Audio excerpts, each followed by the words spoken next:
یہ مسئلہ کیوں پیدا ہوا؟ پہلے زمانے میں لوگ کسب معاش کے لیے دوسری جگہ جا کر مستقل قیام نہیں کرتے تھے، تجارت کے لیے گئے، سامان بیچا آئے۔ اب موجودہ دور میں بہت سی جگہ لوگ ملازمت کرتے ہیں اور وہاں ان کی پرماننٹ ملازمت ہوتی ہے۔ ایک آدمی رہنے والا ہے حیدرآباد کا، اس کی جاب ہو گئی ممبئی میں، تو سال ہر سال وہ ممبئی میں گزارتا ہے۔ اپنے گھر بھی اتنے دن نہیں رہتا ہے جتنے دنوں وہ مقام ملازمت میں رہتا ہے، اور جب بہت عرصہ وہ وہاں رہتا ہے تو جو سہولتیں آدمی کو گھر پر ہوتی ہیں وہ ساری سہولتیں بھی وہ وہاں مہیا کر لیتا ہے۔ اگر مکان اس نے اپنا بنایا نہیں تب بھی کرایہ کا مکان سال ہر سال اس میں زندگی گزرتی ہے، فرنیچر ہے، ضروریات زندگی ہیں، جو سہولتیں آدمی کو اپنے گھر پر ہوتی ہیں وہ سہولت مقام ملازمت میں بھی حاصل ہو جاتی ہے، بعض دفعہ اس سے بڑھ کر سہولت ہو جاتی ہے۔ شریعت میں جو مسافر کے لیے قصر کی اجازت دی گئی ہے، وہ اجازت کیوں دی گئی ہے؟ اس کی مصلحت کیا ہے؟ مشقت۔ سفر میں آدمی کو مشقت ہوتی ہے، وضو کرنے میں اور نماز پڑھنے میں، تو اس کے لیے شریعت نے سہولت برتی، 4 رکعت کے بجائے 2 رکعت کر دی گئی۔ تو اب سوال یہ ہے کہ اگر کسی شخص نے کسی مقام پر ملازمت کی اور مستقل طور پر اس کا وہاں قیام ہے، کبھی گھر بھی چلا جاتا ہے، عید میں چلا گیا، بقرعید عید میں چلا گیا، لیکن سال بھر اپنی جگہ پر بیوی بچوں کے ساتھ بھی رہتا ہے، بچوں کی تعلیم بھی وہاں ہوتی ہے، تو وہ جگہ اس کے لیے وطن کے حکم میں ہوگی یا وہ جگہ اس کے لیے وطن کے حکم میں نہیں ہوگی؟ وہ وہاں مسافر سمجھا جائے گا؟ یہ ایک اہم مسئلہ ہے جو اس دور میں پیدا ہوا ہے۔ پہلے زمانے میں ایسی ملازمت نہیں ہوا کرتی تھی۔ تو آج کا موضوع یہی ہے کہ مقام ملازمت میں قصر و اتمام کے احکام۔ اس سلسلے میں جو بات آپ سے ہمیں بیان کرنی ہے ان میں ایک بات تو وطن سے متعلق ہے۔ آپ جانتے ہیں وطن کی کتنی قسمیں ہیں؟ 3 قسمیں ہیں: وطن اصلی، وطن اقامت، ایک اور وطن احناف میں رکھا ہے وطن سکنا۔ تو وطن سکنا کا تو کوئی خاص حکم نہیں، لیکن وطن اصلی اور وطن اقامت ان پر کئی احکام مرتب ہوتے ہیں۔ وطن سکنا سے متعلق اتنی حکم میں سمجھتا ہوں کہ ہو سکتا ہے کہ جب آدمی سفر کی حالت میں ہو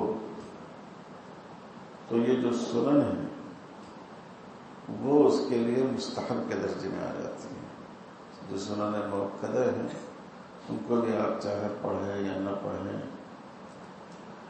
لیکن اگر وطن سکنا ہے، کہیں آپ 3 دن کے لیے رکے ہوئے ہیں، تو اگر مقام نزول میں آپ کا قیام ہے تو اس میں سنت بھی پڑھنی چاہیے، پڑھنا بہتر۔ حالت سفر میں پڑھنا بہتر ہے یا نہ پڑھنا بہتر ہے، اس میں فقہا کے درمیان اختلاف ہے۔ لیکن اگر کہیں آپ ٹھہرے ہوئے ہیں جس میں وطن سکنا بھی شامل ہے تو وہاں آپ کو سنن کو بھی پڑھنا چاہیے، سنن راتبہ کو ادا کرنا چاہیے۔ لیکن اصل جو وطن ہے وہ وطن اصلی اور وطن اقامت۔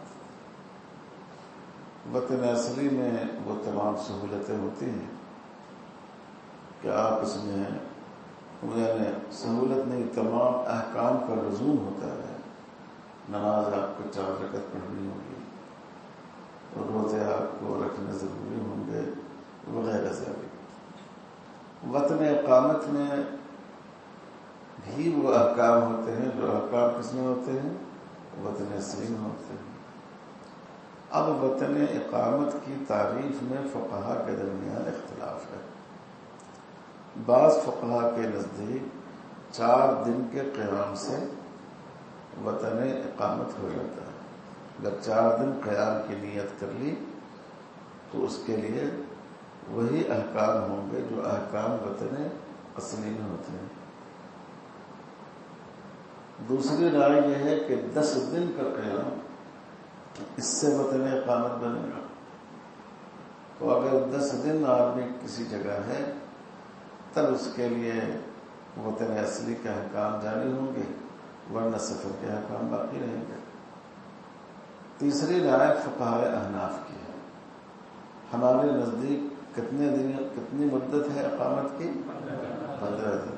15 دن کا اگر قیام ہے تو وہ وطن اصلی کی طرح اپنی عبادتوں کو انجام دے گا، اور اگر 15 دنوں سے کم کا قیام ہے تو وہ مسافر سمجھا جائے گا۔ آپ لوگ ادھر آ جائیے، جو ادھر آ جائیے، یہ بات تو طے شدہ ہے۔ تو اب سوال یہ ہے کہ وطن اصلی کہتے کس کو؟ وطن اصلی کے احکام کس پر جاری ہوں گے؟ اگر وطن اقامت مانیں گے آپ مقام ملازمت کو، تو اس کا مطلب یہ ہے کہ اگر 15 دن سے کم کا قیام ہے آپ کا تو آپ مسافر کے حکم میں ہوں گے۔ جیسے ایک امام ہے، فرض کیجئے حیدرآباد میں امامت کرتا ہے، یہی رہتا ہے بال بچوں کے ساتھ، اس کا گھر یہاں سے 200 کلومیٹر کے فاصلے پر، تو اگر وہ درمیان میں گھر جائے اور ایک ہفتے پر اس کو چھٹی ملتی ہے، ہفتہ اتوار کو وہ ماں باپ سے ملنے کے لیے وہاں چلا جاتا ہے، بال بچے اس کے یہاں ہیں، پھر اتوار کی شام میں یہاں پہنچ جاتا ہے، تو اب جو بقیہ 5 دن رہ گئے اس میں اس کی حیثیت کیا ہوگی؟ مسافر کی ہوگی۔ اس کے لیے مقیم حضرات کی امامت کرنا جائز نہیں ہوگا ہمارے یہاں، اگر آپ اس کو وطن اقامت مانیں گے۔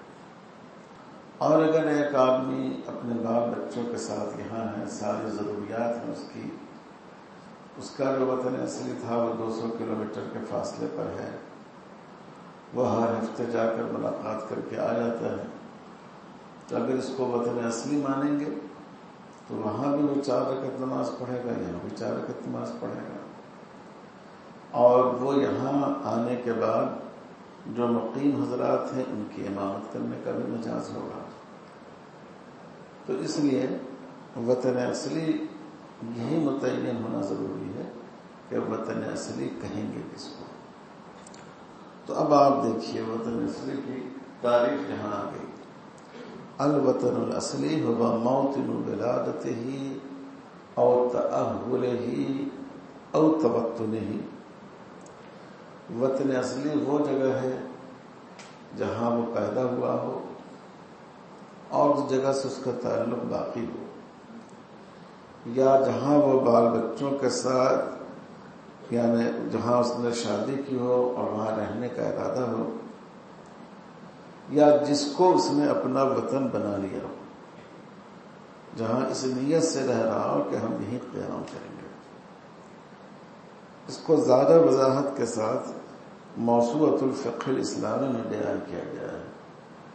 اس عبارت کو آپ دیکھیے، الوطن الاصلی هو موطن ولادت الانسان، ایک شکل جہاں آدمی پیدا ہوا وہ وطن اصلی ہے، اور موطن تأہلہ اے تزوجہ من قصدہ التعیش بہ لل ارتحال عنہ، کتابت کی غلطی ہے اس میں۔ دوسری قسم کون سی ہے؟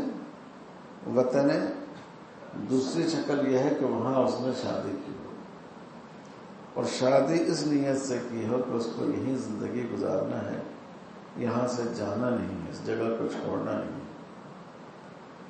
ہے۔ یہاں سے ایک لڑکا امریکہ گیا اور وہاں اس نے ایک لڑکی سے شادی کی، نیت ہے کہ اب یہیں رہ جائیں گے، اکثر ایسے ہی ہوتا ہے، تو یہ بھی اس کا وطن اصلی شمار ہوگا۔ او مکان لوطن فیہ او مکان یوطن فیہ، یا ایسی جگہ ہو جس کو وہ خود اپنا وطن بنا لے۔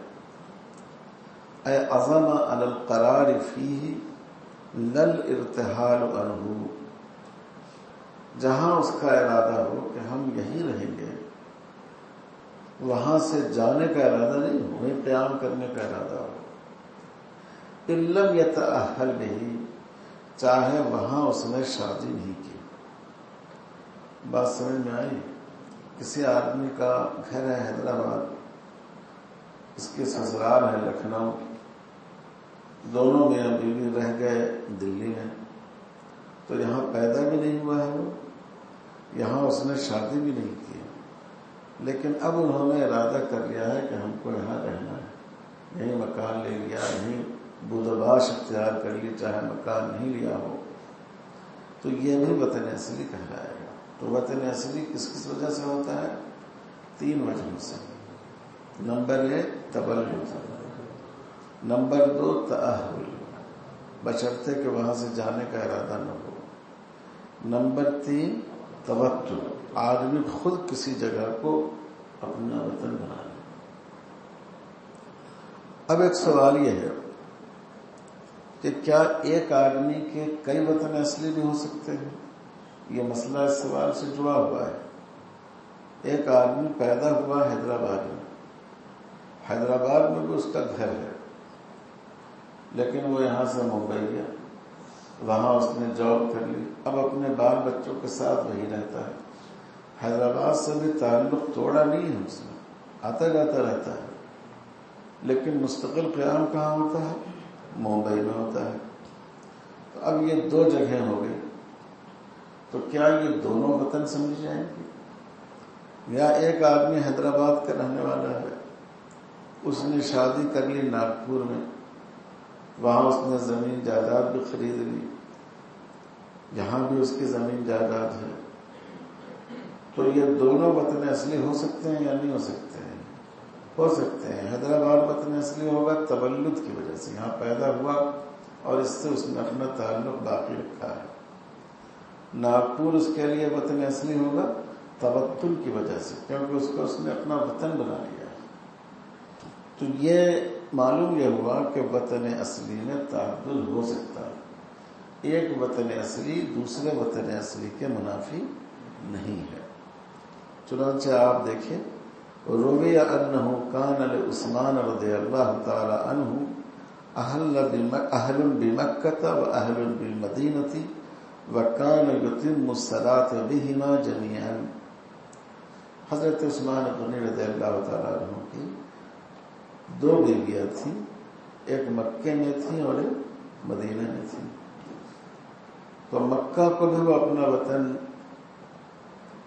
قرار دیتے تھے، وہ تو ظاہر ہے چونکہ وہیں ان کے بود و باش تھی، وہیں رہتے تھے، اس کو یہ تبتل کی، یہ مدینے کو بھی وہ اپنا وطن قرار دیتے تھے کیونکہ وہاں ان کا تبتل تھا. ہجرت کے بعد انہوں نے اپنا وطن بنا لیا تھا مدینہ کو، اور مکہ کو بھی اپنا وطن قرار دیتے تھے، وہاں بھی اتمام کیا کرتے تھے. کس وجہ سے کرتے تھے؟ تأہل کی وجہ سے، کیونکہ ایک زوجہ کو انہوں نے اپنے مکے کی تھی، مکے میں رکھ رکھا تھا. اسی لیے آپ حدیث میں کتاب الحج میں پڑھتے ہیں کہ حضرت ابو بکر حضرت عمر رضی اللہ تعالیٰ عنہ نے حج کے موقع پر مکہ، منا، عرفات میں 2 رکعت نماز پڑھائی، اور حضرت عثمان غنی رضی اللہ تعالیٰ عنہ نے 4 رکعت نماز پڑھائی. تو بعض صحابہ کو اس عمل پر اشکال ہوا، تو اس کا جواب یہ دیا جاتا ہے کہ حضرت عثمان غنی رضی اللہ تعالیٰ عنہ نے مکے میں شادی کر لی تھی، تأہل کر لیا تھا، اور وہ اس کو بھی موجب وطنیت سمجھتے تھے. تو گویا حضرت عثمان رضی اللہ تعالیٰ عنہ نے مکہ کو بھی اپنا وطن مانا اور مدینہ کو بھی اپنا وطن مانا، تو وطن اصلی میں تعدد ہو سکتا ہے. اسی طرح علامہ شامی کی عبارت ہے، لو کان لہ اہل ببلدتین فایتہما دخلہا صار مقیما. ایک شخص کی 2 بیویاں ہوں اور 2 الگ الگ شہروں میں ہوں، تو فرماتے ہیں کہ دونوں جگہ اس کے لیے وطن ہو. ان دونوں میں سے جس شہر میں بھی وہ جائے گا وہاں وہ اتمام کرے گا، نمازوں کو پوری 4 رکعت پڑھے گا. اس کے بعد بدائع الصنائع کی عبارت دیکھیے، ثم الوطن الاصلی یجوز ان یکون واحدا او اکثر من ذلک، وطن اصلی ایک بھی ہو سکتا ہے اور ایک سے زیادہ بھی ہو سکتا ہے. بِأَنْ كَانَ لَهُ أَهْلٌ وَدَارٌ فِي بَلَدَتَيْنِ أَوْ أَكْثَرَ، جیسے اس کے بیوی بچے، اس کا گھر 2 شہروں میں ہو. وَلَمْ يَكُنْ مِنْ نِيَّةِ أَهْلِهِ الْخُرُوجُ مِنْهَا، اور جو دونوں جگہ جو اس کی بیوی بچے ہیں ان کا ارادہ اسی شہر میں رہنے کا ہو، ان بیوی بچوں کو اس شہر میں رکھنے کا، دوسرے بیوی بچوں کو اسی شہر میں رکھنے کا، تو فرماتے ہیں کہ دونوں کا دونوں اس کا وطن اصلی سمجھا جائے گا. وَإِنْ كَانَ هُوَ يَنْتَقِلُ مِنْ أَهْلٍ إِلَىٰ أَهْلٍ فِي السَّنَةِ، اگرچہ وہ سال میں کبھی اس بیوی کے پاس سے اس بیوی کے پاس چلا جاتا ہو، اس بیوی کے پاس سے اس بیوی کے پاس آ جاتا ہو، پھر بھی یہ دونوں جگہیں وطن اصلی کی سمجھی جائیں گی. حتی انہ لو خرج مسافرا من بلدۃ فیہا اہلہ ودخل فی ای بلدۃ من البلاد التي فیہا اہلہ فیصیر مقیما من غیر نیت الاقامۃ. لہذا اگر وہ ایک شہر جہاں اس کے ایک بیوی بچے ہیں وہاں سے سفر کرے اور اس دوسرے شہر میں جائے جہاں دوسری بیوی اور بچے ہیں، تو اس دوسرے شہر میں آنے کے بعد وہ آتے ہی مقیم ہو جائے گا، اس میں نیت کی ضرورت پیش نہیں آئے گی، کیونکہ یہ دونوں جگہ اس کے حق میں وطن اصلی ہے.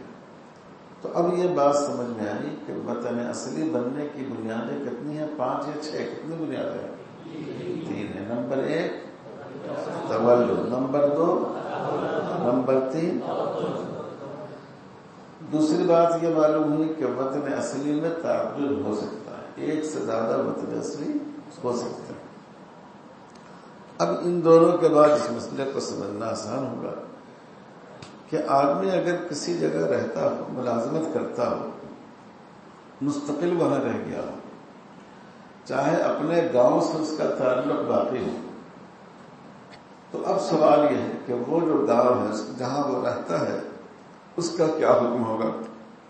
اس سلسلے میں اسلامک فقہ اکیڈمی انڈیا کے سیمینار میں جو فیصلہ ہوا وہ یہ کہ اگر وہاں وہ بال بچوں کے ساتھ رہتا ہو، ضروریات تمام فراہم ہو، تو وہ جگہ اس کے لیے وطن اصلی کے حکم میں ہوگی، کیونکہ وطن اصلی میں تعدد ہو سکتا ہے اور وطن اصلی کی یہ ضروری نہیں ہے کہ وہ وہیں پیدا ہوا ہو، یہ بھی کافی ہے کہ اس نے اس کو اپنا وطن بنا لیا ہو. اس لیے کہ دیکھو، اذل معتبر والاہل دون الدار کما لو تأہل ببلدۃ واستقرت سکن له وليس له فيها دار. کہتے ہیں وطن اصلی ہونے کے لیے گھر ہونا ضروری نہیں ہے، اہل ہونا ضروری ہے. جہاں اس کے بال بچے رہتے ہوں، جہاں وہ بال بچوں کے ساتھ رہتا ہو، وہ اس کا وطن سمجھا جائے گا. آپ بمبئی شہر میں دیکھیں، کلکتہ ہے، دلی ہے، بڑے شہر، 3 نسلیں لوگوں کی گزر جاتی ہیں، مکان خریدتے نہیں، کرایہ کے مکان میں زندگی گزارتے رہتے ہیں، لیکن زندگی کے سارے وسائل فراہم ہوتے ہیں. تو دار کا ہونا ضروری نہیں ہے، یہ ہونا ہے کہ جہاں آدمی اپنے بال بچوں کے ساتھ رہتا ہو وہ جگہ اس کے لیے وطن ہو. تو لہذا مقام ملازمت میں اگر یہ سہولت حاصل ہو تو یہ بھی اس کے لیے وطن اصلی کے حکم میں ہوگا، وطن اقامت نہیں ہوگا، وطن اصلی ہوگا. ایک دوسری عبارت اللہ بشامی کی دیکھیے، وَلَوْ تَزَوَّجَ الْمُسَافِرُ بِبَلَدٍ وَلَمْ يَنْوِ الْإِقَامَةَ بِهِ فَقِيلَ لَا يَصِيرُ مُقِيمًا وَقِيلَ يَصِيرُ مُقِيمًا وَهُوَ الْأَوْجَحُ. اگر ایک شہر میں آدمی نے شادی کر لیا اور وہاں اقامت کی اس نے نیت نہیں کی، نیت اقامت نہیں کی، لیکن اس کے بچے وہاں رہتے ہیں، تو بعض لوگوں نے کہا کہ وہ مقیم نہیں ہوگا اور بعضوں نے کہا کہ وہ مقیم ہو جائے گا، اور فرماتے ہیں هو الاوجہ، یہی زیادہ صحیح ہے. ولو كان له اهل ببلدتين فأيتهما دخلها صار مقيما. اگر دو شہروں میں دو الگ بیویوں کو اور بچوں کو انہوں نے رکھا تو کہتے ہیں کہ جس شہر میں وہ جائے اس میں وہ مقیم ہو جائیں گے. میں تو آپ لوگوں کو مستقبل میں اس کا مشورہ نہیں دوں گا کہ دو شادی کیجیے. ایک ہی بیوی ایک ہی شادی کو نبھانا، بال بچوں کی پرورش کرنا مشکل ہو جاتا ہے. لیکن اگر کسی کی دو شادیاں ہوں، دو شہروں میں ہوں ان کے بال بچے، تو وہ دونوں جگہوں مقیم سمجھے جائیں گے. فَإِن مَاتَتْ زَوْجَتُهُ فِي إِحْدَاهُمَا وَبَقِيَ لَهَا فِيهَا دُورٌ وَإِقَارٌ قِيلَ لَا يَبْقَى وَطْنًا لَهُ إِذِ الْمُعْتَبَرُ الْأَهْلُ دُونَ الدَّارِ كَمَا لَوْ تَأَهَّلَ بِبَلَدَةٍ وَاسْتَقَرًّا سَكَنًا لَهُ وَلَيْسَ لَهُ فِيهَا دَارٌ وَقِيلَ تَبْقَى. فرماتے ہیں کہ اگر کسی دو جگہ دو شہر میں بیویاں تھیں اس کی، ایک جگہ بیوی کا انتقال ہو گیا، اب نہ وہاں اس کی بیوی ہے نہ بچے ہیں، لیکن گھر اس کا باقی ہے، مگر وہاں اب اس کا رہائش کا ارادہ نہیں ہے، تو گھر کے باقی رہنے کی وجہ سے وہ وطن اصلی شمار کیا جائے گا یا نہیں، اس میں فقہا کا دو قول ہے. قول راجح یہ ہے کہ وہ وطن اصلی سمجھا جائے گا، وطن اصلی نہیں سمجھا جائے گا، کیونکہ وطن اصلی ہونے کی بنیاد دار پر نہیں ہے، کس پر ہے؟ اہل پر ہے، تو اہل اب اس کی باقی نہیں رہی. دوسرا قول یہ ہے کہ ختم ہو گیا کیا اس کی چارجنگ ختم ہو گیا؟ اچھا چلیے زبانی ہی میں بولتا ہوں، چھوڑ دو اب اس وقت چل جاؤ. دوسرا قول یہ ہے کہ وہ اس کے باوجود وطن اصلی باقی رہے گا کیونکہ دار اس کا باقی ہے. تو بہرحال اس سے فی الجملہ یہ بات معلوم ہوئی کہ وطن اصلی ہونے کا مدار زیادہ کس چیز پر ہے؟ اہل پر ہے. لہذا اگر آدمی مقام ملازمت میں طویل عرصہ تک رہے تو وہ اس کے لیے وطن کے حکم میں ہوگا. اس لیے ایک اور عبارت دیکھیے بحر کی ہے، الا تری انہ لو تأہل ببلدۃ لم یکن لہ فیہا عقار صارت وطنا لہ. یہ عبارت نکالو بھائی، بحر کی عبارت آ گئی. کہتے ہیں کہ کیا تم دیکھتے نہیں ہو کہ اگر کسی شہر میں اہل و عیال کے ساتھ رہو جس میں کوئی زمین جائیداد نہیں ہو تب بھی وہ تمہارے لیے وطن ہو جاتا ہے، تو اگر زمین جائیداد پر وطنیت موقوف ہوتی تو وہ تمہارا وطن نہیں ہوتا. تو ان عبارتوں سے فقہا کیا ہے یہ معلوم ہوا کہ وطن ہونے کے لیے مملوکہ دار ہونے کی یا وہاں پیدا ہونا یا وہاں شادی ہونا ضروری نہیں. اگر تأہل پایا جاتا ہو، اگر توطن پایا جاتا ہو، تأہل پایا جاتا ہو، بیوی بچوں کے ساتھ آدمی وہاں رہتا ہو تو سمجھا جائے گا کہ آپ نے اس کو وطن بنا لیا ہے اور یہ بھی اس کے وطن اصلی ہونے کے لیے کافی ہوگا. لہذا جو مقام ملازمت ہے اگر آدمی مستقل طور پر وہاں رہتا ہو تو یہ بھی اس کا وطن اصلی ہے. بات سمجھ میں آئی؟ اب دیکھیے دوسرا ایک مسئلہ ہے کہ اگر آدمی جائے ملازمت میں تنہا رہتا ہو اور وہیں اس کا رہنے کا ارادہ بھی ہو، سمجھ رہے ہیں؟ جائے ملازمت میں بعض لوگ مدتوں ملازمت کرتے ہیں، بال بچوں کو اپنے ساتھ نہیں رکھتے. تو ایک آدمی حیدرآباد کا رہنے والا ہے، وہ ملازمت ممبئی میں کر رہا ہے، تنہا ممبئی میں رہتا ہے اور اس کی نیت ہے کہ میں ممبئی ہی میں رہوں گا، لیکن بال بچوں کو کسی وجہ سے تعلیم وغیرہ جو مسائل ہوتے ہیں اس کی وجہ سے اپنے ساتھ نہیں رکھتا ہے. وہ محسوس کرتا ہے کہ اپنے جو اصل جہاں ہم پیدا ہوئے وہاں پورا خاندان ہے، وہاں ان کو رکھنے میں آسانی ہے. تو اب جو یہ آدمی ممبئی میں مقیم ہے اس کے لیے ممبئی وطن سمجھا جائے گا یا نہیں سمجھا جائے گا؟ کیا رائے ہے آپ لوگوں کی؟ نہیں سمجھا جائے گا. اچھا دو قول ہیں آپ لوگوں کے بھی. تو اس سلسلے میں واقعی دو رائے ہیں علماء کی، جو بحث ہوئی وہاں اسلامک فقہ اکیڈمی میں اس میں 2 رائے بنی. ایک رائے یہ ہے کہ وہ وطن اصلی ہوگا. ان کی جو عبارتیں ہیں وہ دیکھیے. قال الحسکفی، وطن اصلی کے بارے میں حسکفی نے کہا، ہوا موطن ولادتہ او تأہلہ او توطنہ. توطن کے کیا معنی ہے؟ قال الشامی اے عزم علی القرار فیہ وعدم الارتحال وان لم یتأہل. عبارت سمجھے آپ لوگوں نے کہ وطن اصلی وہ ہے جہاں وہ پیدا ہو، یا وہاں وہ شادی کر لے، یا وہ اس کو وطن بنا لے. اب شامی تشریح کرتے ہیں کہ وطن بنانے سے کیا مراد ہے؟ اس نے وہاں رہنے کا ارادہ کر لیا ہو، اس شہر کو چھوڑنے کا ارادہ نہ ہو، چاہے وہاں بال بچے اس کے نہیں رہتے ہو. تو اس لحاظ سے آپ بتائیے کہ اس کو وطن اصلی کے حکم میں ہونا چاہیے نہیں ہونا چاہیے؟ ہونا چاہیے. دوسری عبارت دیکھیے، یہ الفقہ المذاہب الاربعہ سے ہے. او قصد ان یرتزق فیہ، اس نے وہاں کسب معاش کا، کمانے کا، کاروبار کے لیے رہنے کا ارادہ کیا، اگرچہ وہ وہاں پیدا نہ ہوا ہو اور اگرچہ وہاں اس کی کوئی بیوی نہ ہو، لیکن مکث فیہا بقصد الاستقرار والتعیش کان لہ وطنا اصلیا.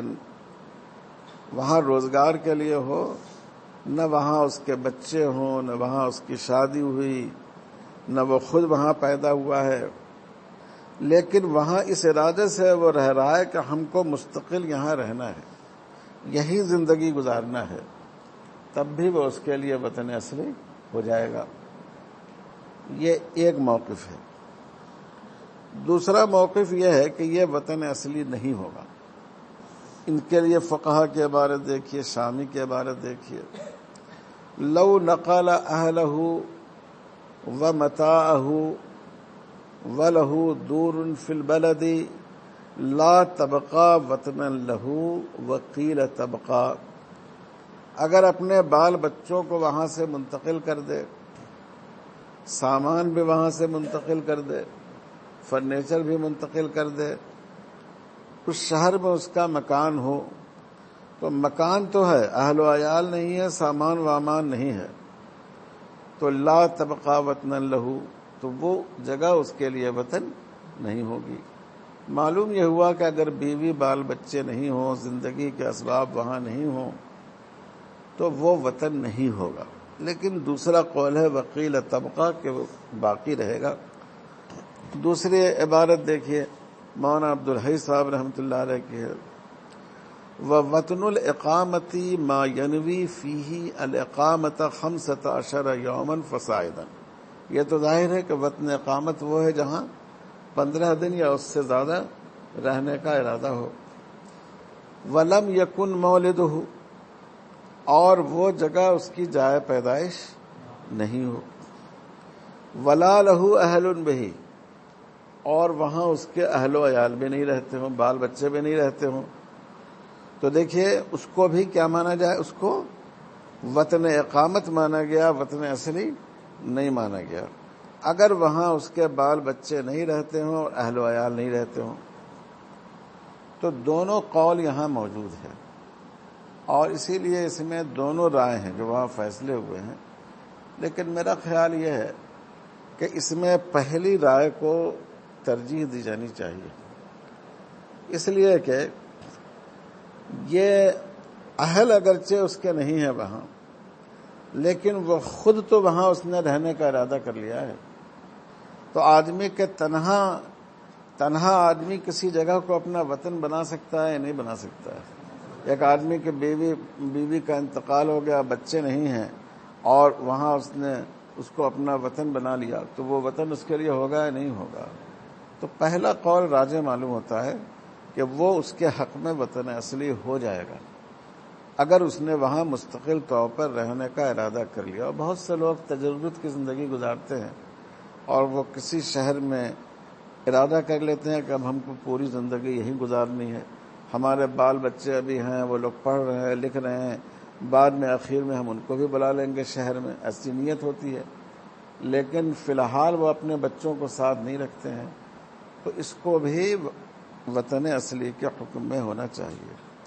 تو حاصل کلام یہ ہے کہ مقام ملازمت پر اگر آدمی اپنے بال بچوں کے ساتھ مقیم ہو اور مستقل طور پر وہاں رہنے کا ارادہ ہو، تب تو وہ وطن اصلی ہوگا اس کے حکم بالاتفاق۔ اور اگر تنہا اس کا خود وہاں رہنے کا ارادہ ہو، بال بچوں کو ساتھ نہیں رہتا ہو، تب بھی قول راجح کے مطابق وہ وطن اصلی ہی ہوگا۔